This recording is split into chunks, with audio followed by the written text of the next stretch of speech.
Matthew chapter 5:48 is pretty regularly misinterpreted by preachers and all kinds of people. It doesn't need to be because the context tells us what it's saying. It's actually very easy to understand if you just read the context.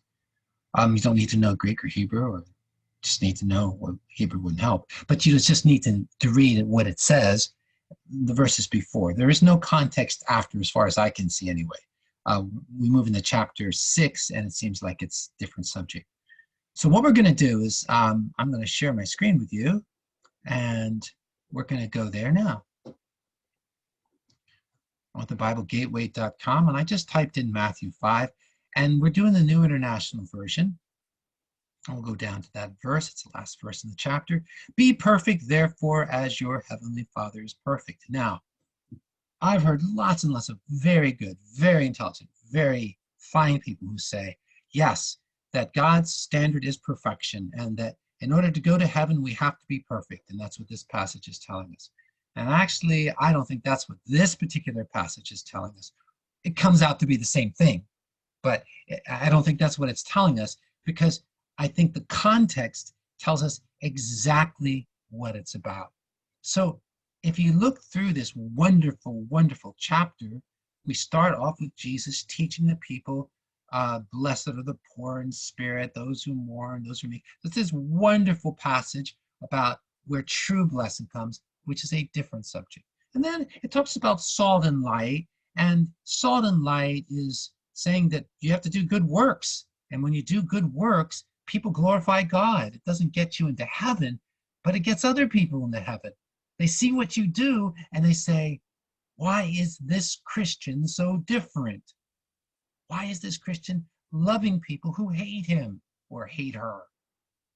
And that glorifies God and glorifies Jesus Christ. And then he talks about things like murder and adultery and divorce and oaths and an eye for an eye and a tooth for a tooth. And so all of these things are all about how do we treat people.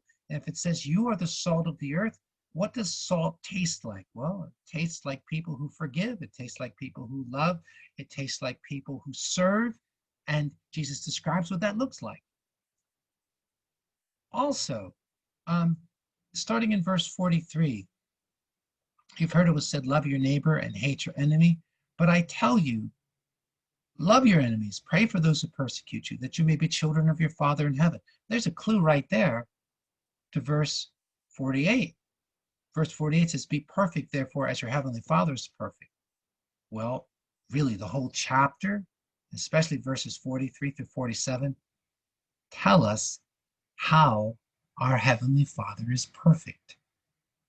We're not talking about his perfection in holiness. He is perfect in holiness. We're not talking about his perfection in wisdom. He is perfect in wisdom. We're talking about a specific kind of perfection. And what is that perfection? Well, it's the way he loves his neighbor, in a sense, and his enemies, in a sense.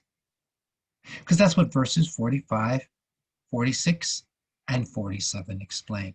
So if you can understand verses 45, 46, and 47, then you can understand verse 48 easily. Now remember, the key here is that you understand verse 48 based on verses 43, 44, 45, 46, and 47.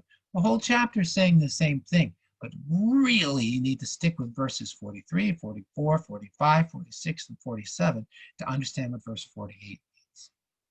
So I think this is what's going to happen.